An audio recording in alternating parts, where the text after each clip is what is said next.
Catherine was not born to rule. She was not born in Russia.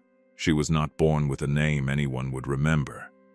On May 2nd, 1729, in the small Prussian port city of Stettin, a gray, modest town of military parades and cold Baltic winds, a girl entered the world as Sophie Friederike Auguste von Anhalt-Zerbst. Her father was Christian August, Prince of Anhalt-Zerbst, a dutiful general in the Prussian army who had risen through service rather than inheritance, eventually becoming governor of Stettin under Frederick William I. Good-hearted and forgettable in the way that competent, honorable men so often are. Her mother, Johanna Elizabeth of Holstein-Gottorp, was ambitious, restless, socially hungry, and never quite satisfied with the life she had.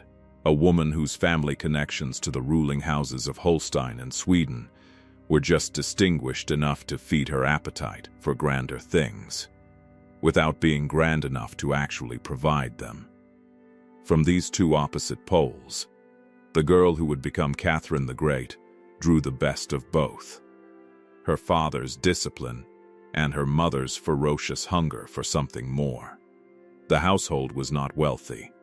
The Anhalt-Zerbst family ranked among the minor nobility of the Holy Roman Empire, respected enough to be received at courts, but not grand enough to command them.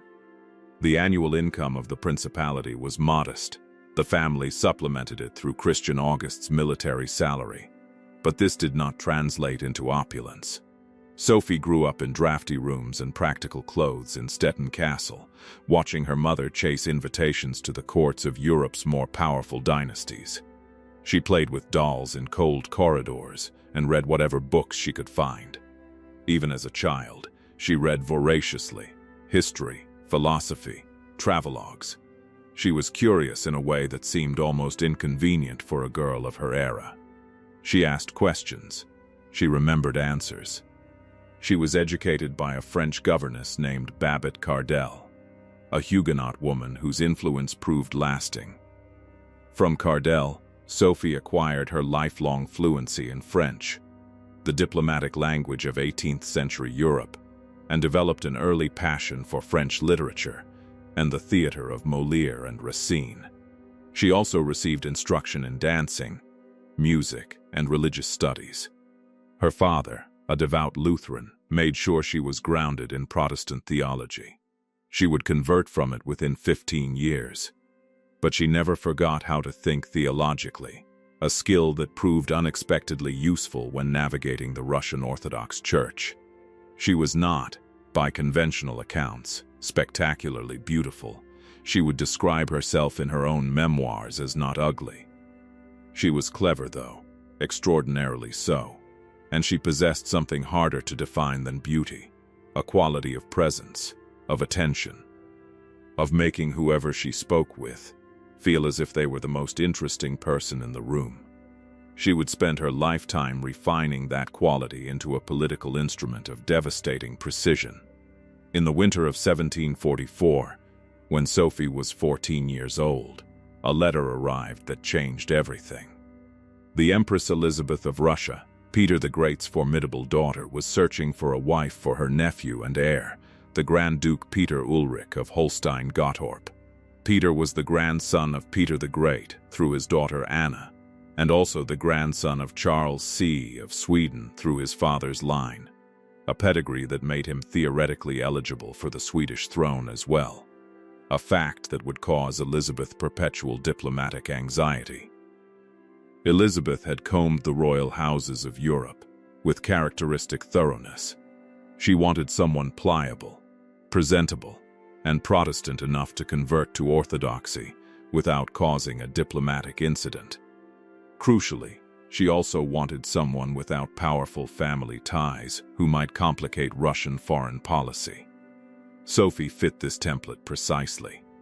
Her mother, Johanna, received the summons, relayed through Frederick the Great of Prussia, who had his own reasons for wanting a pro-Prussian presence near the Russian throne, like a woman who had been waiting her entire life for exactly this knock at the door. Within weeks, they were packed and moving east, traveling incognito under the names Countess Rhinebeck and her daughter, as the invitation had not yet been officially announced to the European courts. Russia announced itself before Sophie even crossed its border. The cold was unlike anything she had ever known. A cold that didn't just chill but silenced, that made the landscape feel like the edge of the known world. And yet, when she arrived in Moscow for Maslenitsa, the carnival week before Lent, when she first saw the golden domes of the Kremlin burning against a winter sky, something shifted inside her. She did not yet know the word for what she felt. It would take years before she could name it, ambition meeting its proper stage. The Grand Duke Peter was not what Sophie had hoped for. He was 17, sickly with the smallpox scars that marked survivors of an epidemic he had barely survived 2 years earlier in Kiel. Immature, and obsessively devoted to toy soldiers in the Kingdom of Holstein, his ancestral German duchy, whose affairs he regarded as infinitely more interesting than Russia. He modeled his play battles on the campaigns of Frederick the Great, with an admiration bordering on worship. He drank. He was unkind in the scattered, thoughtless way of people who have never been made to think about others. He played violin badly at midnight, and seemed to regard his impending marriage as an inconvenience imposed upon him by fate and his aunt. He told Sophie almost immediately that he was in love with a lady of the court, one Mademoiselle Lopukina, who had subsequently been exiled when Elizabeth discovered the attachment. Sophie absorbed this information with a composure that impressed everyone in the room except Peter, who didn't notice. She had already made her first crucial decision. Russia mattered more than Peter. Russia was the prize. Peter was merely the door. She threw herself into learning the Russian language, which defeated most foreigners with its thunderous consonants and labyrinthine grammar. Sophie attacked with monastic dedication. She hired a tutor named Adadurov, an academician recommended by the Imperial Academy of Sciences, and rose before dawn to study. She walked through palace corridors muttering declensions under her breath. She fell ill, genuinely, dangerously ill with pleurisy, a lung inflammation that left her bedridden for weeks and, at one point, apparently near death. The fever spiked. Her mother summoned a Lutheran pastor, as any pious Protestant mother might. Sophie refused. "Ask for the Orthodox priest," she said. Father Simon Todorsky, a well-educated clergyman who had studied theology in Germany, was summoned instead. She had not yet been received into the church, but she understood what the optics of that moment required. In one gesture, half delirious with fever, she demonstrated more political intelligence than most courtiers showed in a lifetime. The Empress Elizabeth, hardened and suspicious, was moved. Here was a foreign girl, barely 15, who chose Russia even when death hovered nearby. Whatever reservations Elizabeth harbored about the match began, slowly, to erode. On June 28, 1744, Sophie was received into the Russian Orthodox Church in the Kazan Cathedral of the Moscow Kremlin.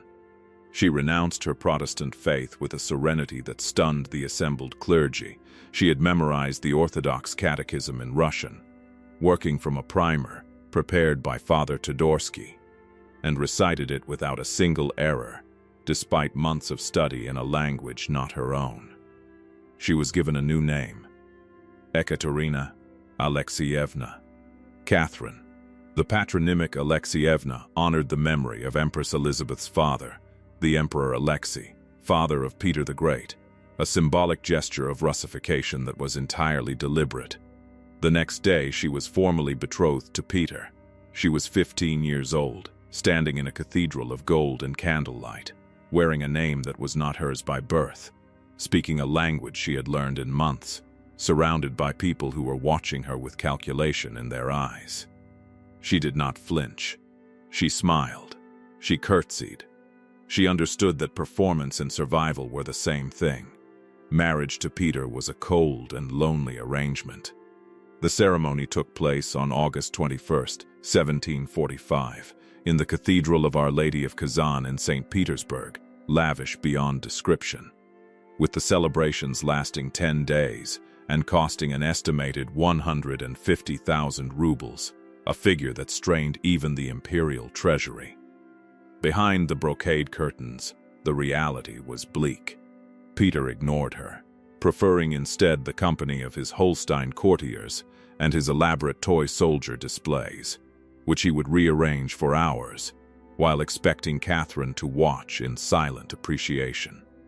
The Empress Elizabeth surveilled her with a dedicated staff of ladies-in-waiting who were essentially spies. Her mother, Johanna, was expelled from Russia after Elizabeth intercepted her secret correspondence with Frederick the Great of Prussia. Johanna had been passing court intelligence to the Prussian king, a betrayal that infuriated Elizabeth and left Catherine politically isolated in a single stroke. Catherine was, in the most gilded sense of the word, alone. She could have collapsed. Many women in her position did, retreated into religion or bitterness or the comfortable numbness of court ritual. Catherine did something else. She read. For 17 years of a hollow marriage, of political invisibility, of whispered insinuations and court intrigues, she read. She worked her way through the major thinkers of the European Enlightenment, Voltaire's histories and philosophical tales, Montesquieu's The Spirit of the Laws, which she later described as her prayer book, and from which she drew extensively for her nakaz, Bayle's Historical and Critical Dictionary, and the early volumes of Diderot and d'Alembert's Encyclopédie. She read history obsessively, Tacitus in the original Latin, Plato, Plutarch's Lives, the chronicles of Russia from its earliest Varangian princes to the reforms of Peter the Great. She read Henri de Boulainvillier's On French Constitutional History and William Robertson's History of Charles V. She wrote in her journal, a practice she maintained throughout her life, producing memoirs that remain among the most candid self-portraits any ruler has left to posterity. She observed. She learned the names of every significant person at court, their allegiances, their ambitions, their fears, their debts. She understood something essential about power that most people raised near it never grasp. Power is not given. It is accumulated, quietly, in the spaces between official events, in the loyalties you cultivate when no one thinks you matter, in the patience you maintain when patience is the only currency you have. She cultivated allies with the same systematic care she applied to her reading. The Imperial Guard, young, proud, patriotic, suspicious of Peter's open admiration for Prussia, became her natural constituency. The Guard regiments, founded by Peter the Great, had become the kingmakers of 18th-century Russia. They had already played decisive roles in the palace coups of 1725, 1727, 1730, and 1741, each time elevating whoever they judged most likely to honor their interests and prestige. Catherine understood their institutional culture. She remembered their officers' names, the names of their wives, the details of their service records. She appeared at Orthodox services, devout and attentive, while Peter mocked Russian customs, wore Prussian uniforms to dinner, and kept a bust of Frederick the Great on his mantelpiece like an idol. In every symbolic contest, she chose Russia. She always chose Russia. She also survived. When her son Paul was born on September 20th, 1754, after 9 years of a marriage that had produced no children, 9 years during which court gossip had grown vicious about who exactly was to blame, Empress Elizabeth swept the infant away immediately, claiming him for the state. Catherine was not permitted to raise her own child. Paul was placed in Elizabeth's personal care, raised in the Empress's apartments, and Catherine was allowed to see him only on formal occasions. The paternity question, which Catherine herself left deliberately murky in her memoirs, added another layer of danger to her position. If Paul was not Peter's son, Catherine's value to the succession was even more precarious than it appeared. She bore the separation with a silence that was not weakness but strategy, a mother's grief transmuted into political endurance. She could not fight Elizabeth. Not yet. So she waited, and she read another book. Elizabeth died on Christmas Day 1761, after months of declining health during which she had been too ill to conduct business but too suspicious of Peter and Catherine to delegate coherently. The court had functioned in a limbo of rumor and fear. Peter III ascended to the throne, and Catherine, his wife of 16 years, became Empress Consort, a title with the sound of power and the substance of none. What followed was 6 months that revealed Peter's staggering unsuitability for rule, with a comprehensiveness that alarmed even his few remaining supporters.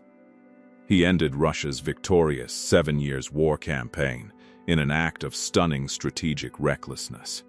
By 1762, Russian forces had occupied Berlin itself. Frederick the Great of Prussia, writing to friends, had contemplated suicide, believing his kingdom finished. Peter, who idolized Frederick, immediately concluded the Treaty of St. Petersburg, returning all occupied Prussian territories without conditions or compensation. The soldiers who had bled for 7 years received nothing for their sacrifice. Generals who had won those victories seethed.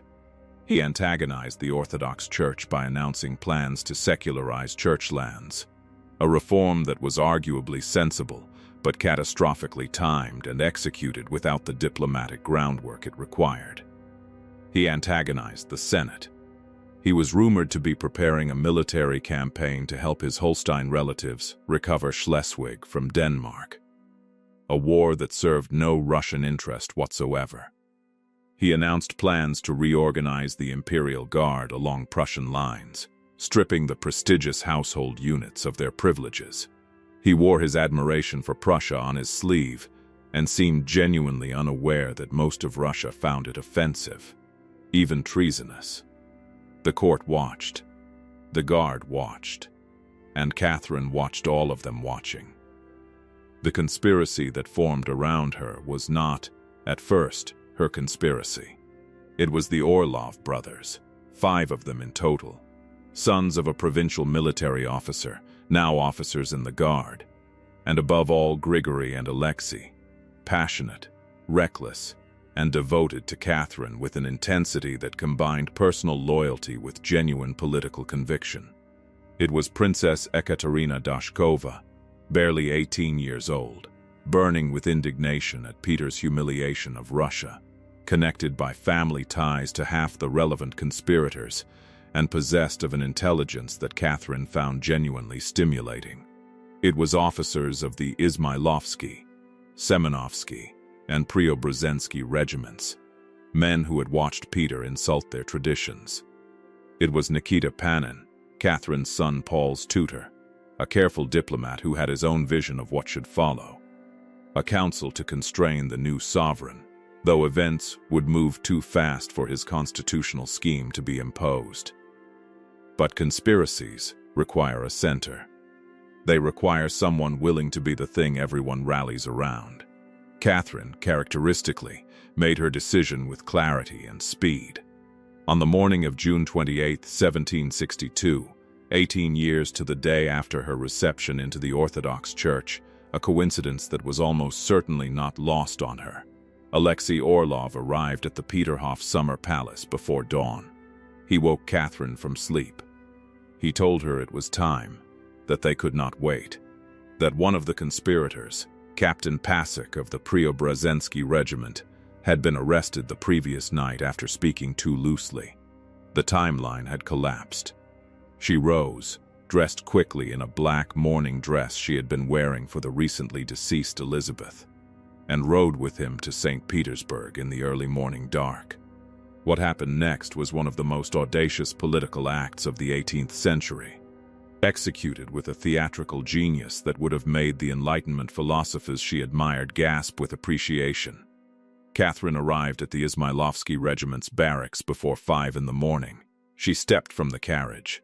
She stood before men who had knelt to a dozen sovereigns and spoke to them in Russian, their language, not the German or French of power, telling them simply that she needed their protection, that Russia needed them, that Peter meant to destroy everything they held sacred. They dropped to their knees.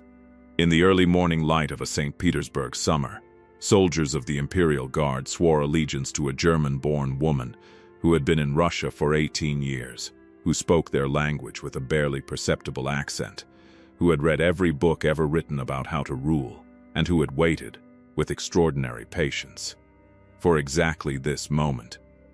She rode through the city in a uniform of the Semenovsky Guard, the dark green coat of the regiment hastily provided.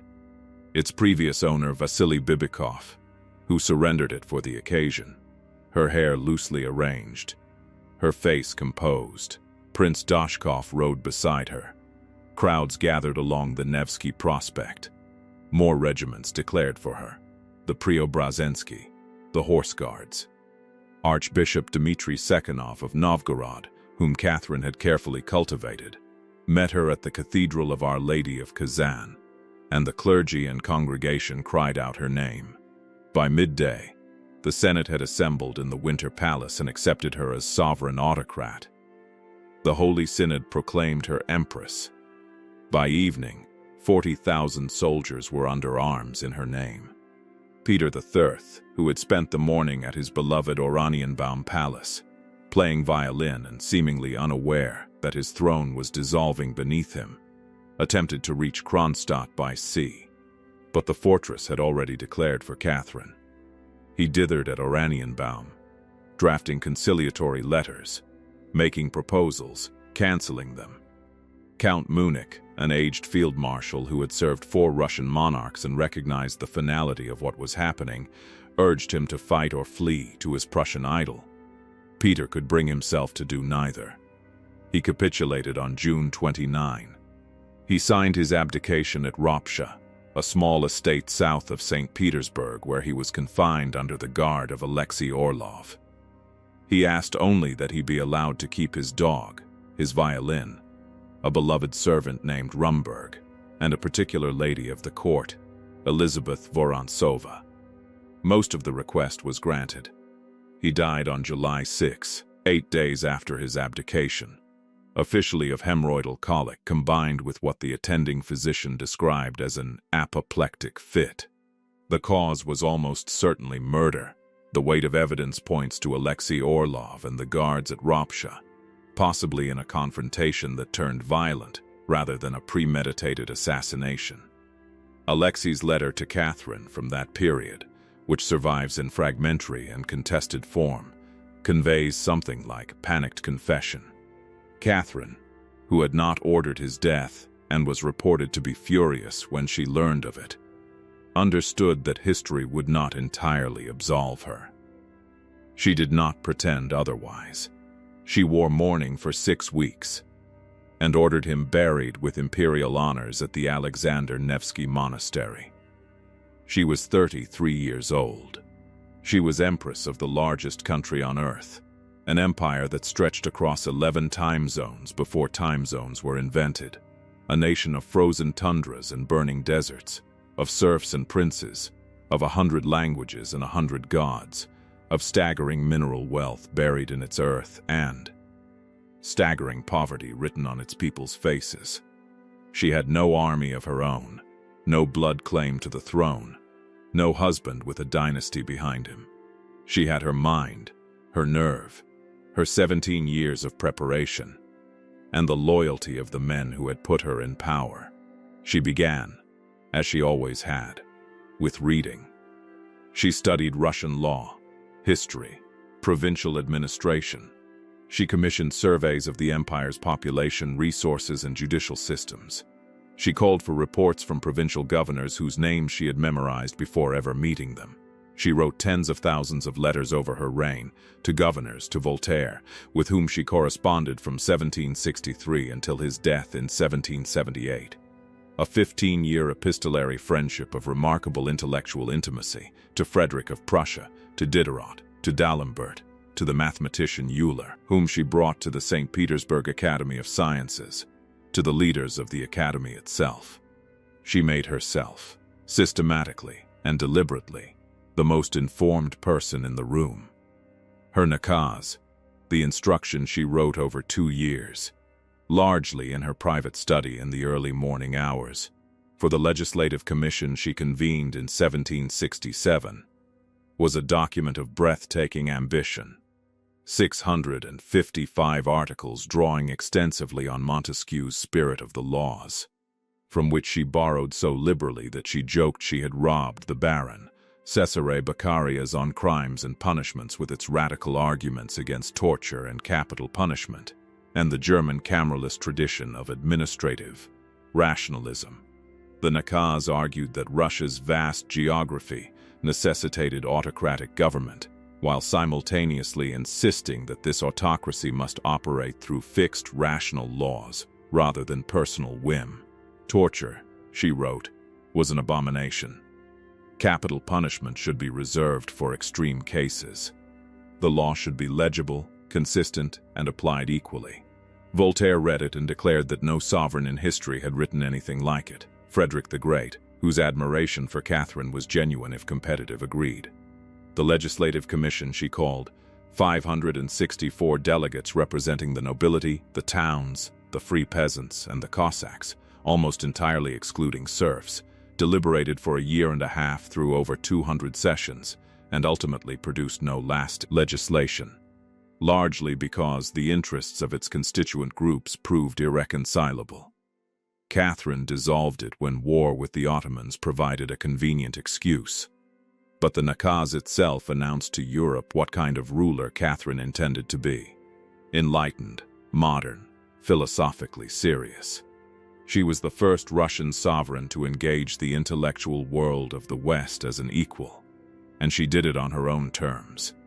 She built the small Hermitage in 1764-1765, and the large Hermitage in 1771-1787, connected to the Winter Palace by galleries and passages, the nucleus of what would become one of the world's great museum collections, filling them with European art acquired in quantities that staggered even the dealers of Paris and Amsterdam.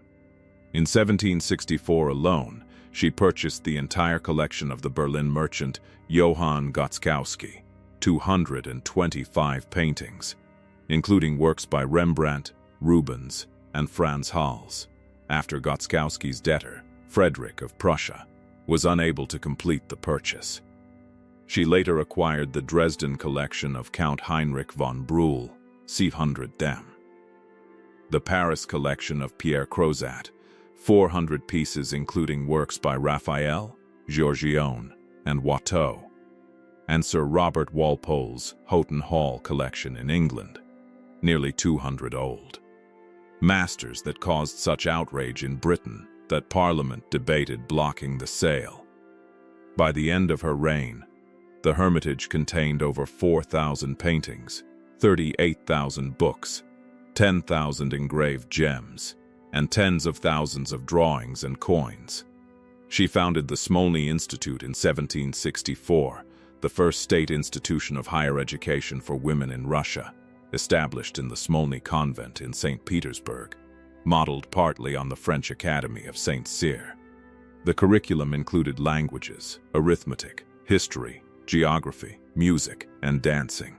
She inoculated herself against smallpox in October 1768, publicly, dramatically, at a moment when inoculation was still deeply controversial in Russia, and many Orthodox clergy regarded it as interference with divine providence, using inoculated material from a 12-year-old boy named Alexander Markov, whom she rewarded with a noble title, and the surname Ospennikov, sheepy meaning of the smallpox.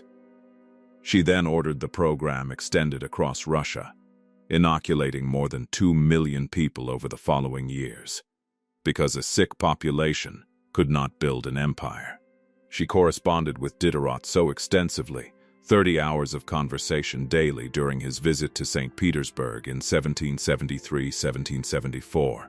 Conversations she later described as leaving her with bruised thighs from his enthusiastic gesticulations, that when he had fallen into financial difficulty in 1765, She bought his personal library of approximately 3,000 volumes, paid him a salary of 1,000 livres per year as its custodian, and told him to keep the books until she needed them.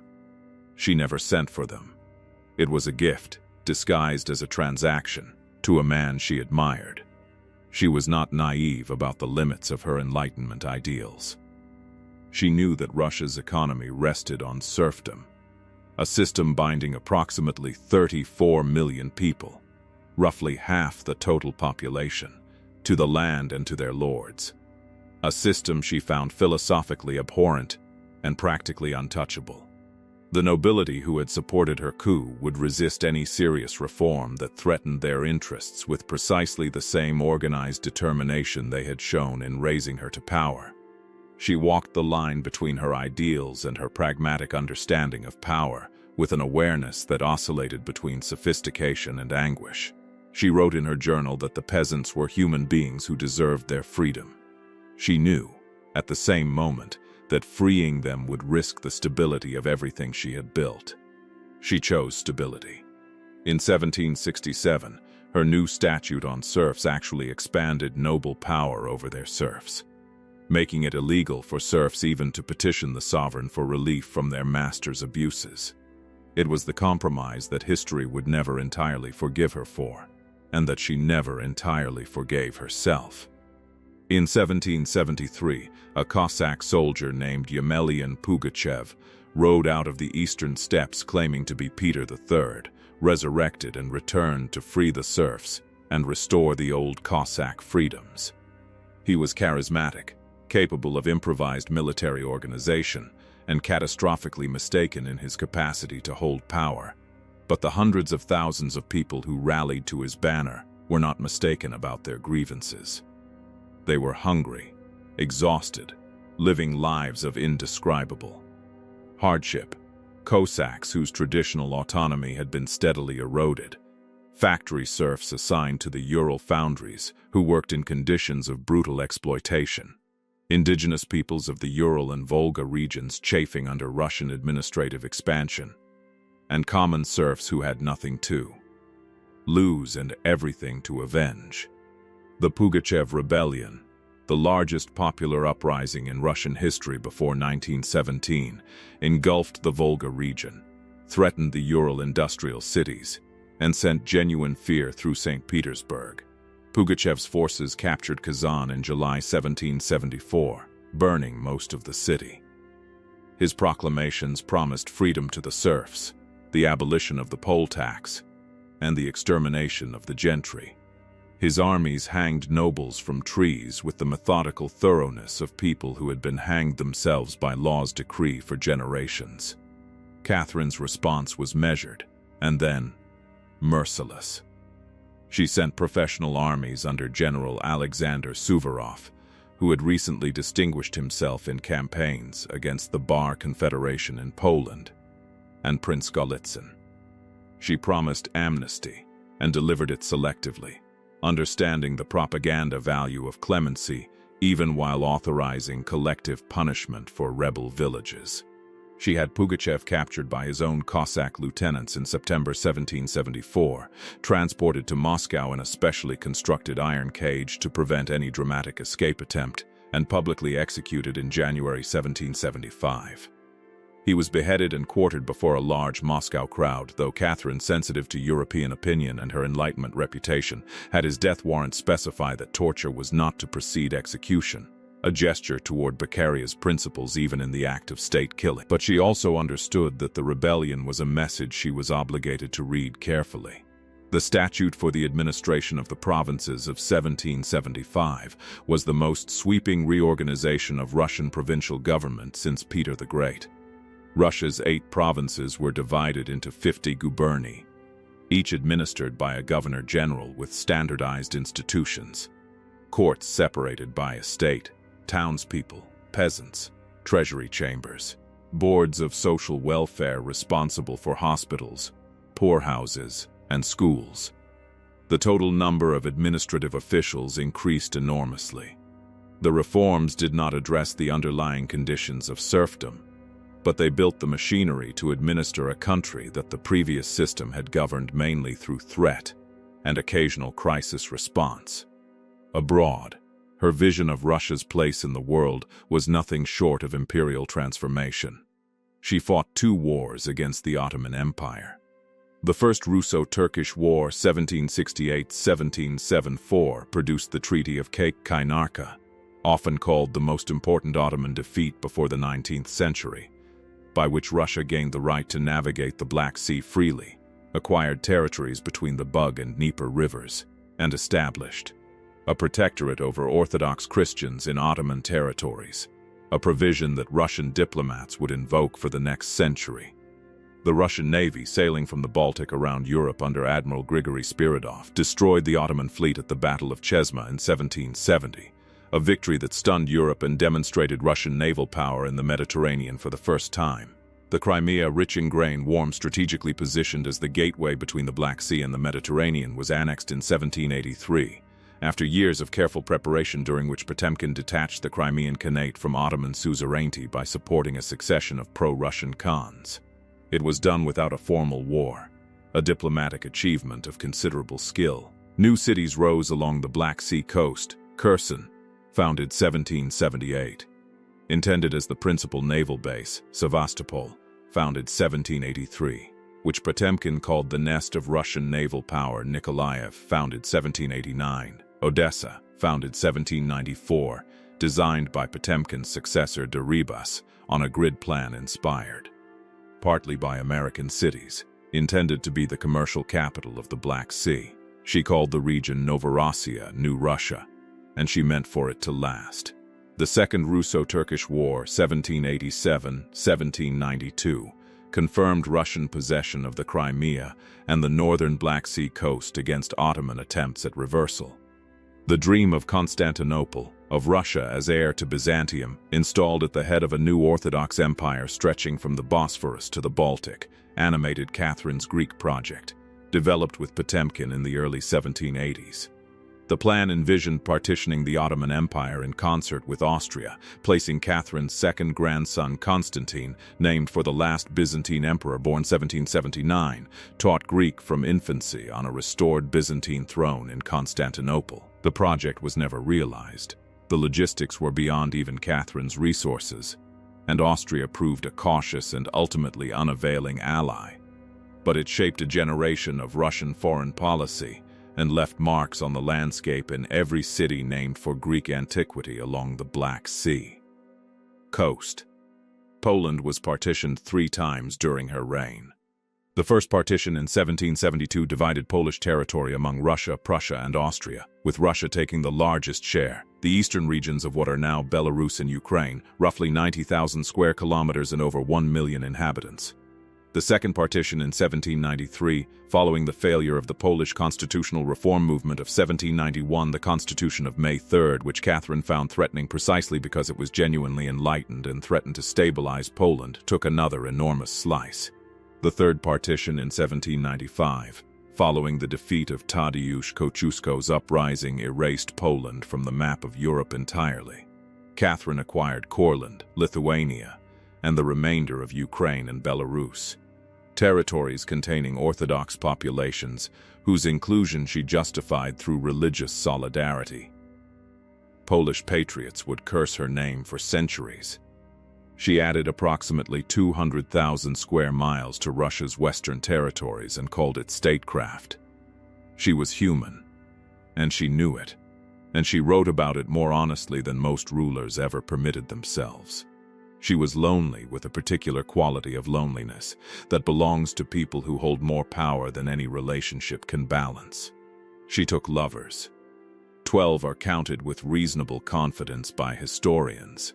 From Sergei Saltykov, the elegant courtier who was almost certainly the father of Paul, through Stanislaw August Poniatowski, whom she later, with a complexity she never fully explained, made King of Poland, through Gregory Orlov, whose devotion lasted 12 years, through a succession of younger men in her final decades. This was known, commented upon, mocked in the courts of Europe as scandalous, though no monarch who maintained a mistress raised the same eyebrows, and it was entirely irrelevant to the quality of her governance. Grigory Potemkin was the great love of her adult life. Their relationship began in 1774, when Potemkin was 34 and already a decorated general of the Turkish War. They exchanged some 1,200 letters, written daily, sometimes multiple times daily, passionate, playful, intellectually searching, occasionally furious. She called him Lion of the Jungle, Golden Pheasant, Twin Soul. He called her Mother Sovereign, Dearest Heart, and frequently nothing at all respectable. The evidence suggests they married secretly in late 1774 or early 1775, a morganatic union that could never be made public but that both parties honored as binding. He was larger than life, brilliant, eccentric, prone to black depressions that kept him in bed for days, capable of extraordinary vision. He grasped the strategic significance of the Black Sea and the Crimea before anyone else in the court. And catastrophic laziness, he once failed to open dispatches for 6 weeks during a critical military campaign. He built the fleet that fought the Ottomans from almost nothing in a decade. He administered New Russia with volcanic energy, personally overseeing the founding of cities, the recruitment of settlers from Germany and the Balkans, the construction of ports. He organized the famous Crimean Journey of 1787, during which Catherine traveled through her new southern territories in a flotilla of 14 galleys in the company of the Habsburg Emperor Joseph II and various European ambassadors, a pageant of imperial triumph that embedded the phrase. Potemkin village Ader used, unfairly, to suggest the settlements were mere facade into diplomatic vocabulary. He died on October 5, 1791, on a roadside in Moldova, of fever and exhaustion, aged 52, while returning from peace negotiations at Ei. Catherine wept for days, and reportedly said that she had no one left to rely on. She was a mother at a remove. Paul, her son, had been taken from her before she knew him. Their relationship, when he was old enough to have one, was complicated by years of separation, by Paul's growing paranoia and his profound insecurity about his own legitimacy, and by Catherine's barely concealed preference for her grandson Alexander, born 1777. She took Alexander's education into her own hands, personally supervising the curriculum developed by the Swiss Friedrich Saar de la Harpe, a committed Republican who taught Catherine's heir about liberty and popular government, an irony Catherine seemed to enjoy. She wrote educational primers herself for Alexander, stories about a prince named Tsarevich Clower who learns wisdom through experience, fables in the tradition of Locke's educational writings. She was a grandmother who was present in a way she had never been permitted to be a mother, and she poured into Alexander the educational attention she had once given herself. In her private hours, she wrote plays, several comedies satirizing the superstitions she had been fighting to extinguish, one of which mocked the Masonic lodges she found politically suspicious, fairy tales for her grandchildren, librettos for operas, the opera Feve and others, composed in collaboration with court, musician, and extensive memoirs in French and Russian that she revised repeatedly throughout her life, refining the self-portrait she wished to leave. She wrote letters to Voltaire that sparkled with wit and intellectual pleasure. She wrote in French when she wanted to be elegant and precise. French was the language in which she had first learned to think philosophically, in Russian when she wanted to feel at home, in German almost never, as if she had decided long ago that Sophie of Stettin was a person who no longer existed and did not deserve her attention. She ruled for 34 years. When she died on November 17th, 1796, not dramatically, but of a stroke, falling to the floor in her private closet at the Winter Palace, apparently while dressing, never regaining consciousness. Russia was a fundamentally different country than the one she had inherited. Its territory had expanded by approximately 200,000 square miles in the west and south, not counting Siberian and Alaskan acquisitions. Its population had grown from roughly 19 million in 1762 to approximately 36 million in 1796. Its prestige in Europe had been transformed from peripheral curiosity, a state that Peter the Great had forcibly imported into European diplomacy, to central continental power, one of the 5 great powers whose agreement or opposition determined the fate of smaller states. The cities she had founded still exist.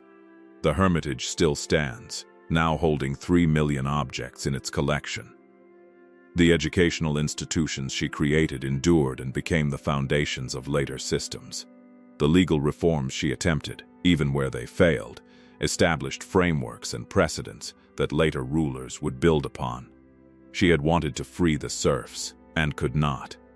She had wanted to create a nation governed by rational law, and had to settle for a nation governed more consistently than it had been before. She had wanted to be loved and was feared instead, and respected, and occasionally hated, and eventually venerated. She had wanted, above everything, to prove that a foreign-born woman with no inherited claim to power could become the greatest ruler Russia had ever seen. History, imperfect and contested as it always is, has largely conceded the point. The name Catherine the Great was not given to her by admirers. It was given to her by the Russian Senate, formally, in 1767, while she was still alive and at the height of her legislative ambitions. She reportedly declined the title with characteristic wit, saying that she had done no more than any sovereign ought, that history alone could judge whether the epithet was merited, but she accepted it, because she also knew, as she had known since she was a 15-year-old girl memorizing Orthodox catechism in a language she'd spoken for months, that the right gesture at the right moment is its own kind of truth. History has not always been kind to Catherine the Great, and it should not always be. The expansion she celebrated displaced peoples, the Crimean Tatars, the peoples of the Volga steppes, the Poles whose nation she helped to erase. The serfs she philosophically pitied remained in bondage. Their condition in some respects hardened under her reign. The partitions of Poland were acts of imperial rapacity executed with a cynicism that even some of her own ministers found uncomfortable. She wrote eloquently about justice and humanity while governing a system in which a serf could be flogged to death at a landlord's order without legal recourse. She was a person of her time, which means she carried the moral failures of that time alongside its intellectual achievements. To see her clearly is to see both. And yet, a girl from a minor German principality arrived in Russia at 14, speaking no Russian, knowing no one, with no allies and no inheritance, and no particular reason to believe she would survive the court of a suspicious empress. She survived. She thrived. She read everything. She learned everyone. She waited with extraordinary patience for the world to arrange itself into the shape she needed. When the moment came, she acted with speed and nerve and perfect theatrical instinct. She was not a princess who stumbled into power. She was not a woman who was elevated by the men around her. She was a strategist who spent 17 years building the foundation for a revolution that took a single morning. She was a philosopher who held genuine ideas about justice and governance, and spent 34 years in daily negotiation with the gap between the ideal and the possible.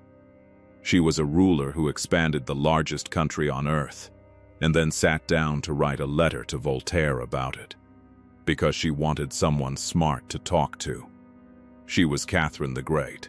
She earned every syllable,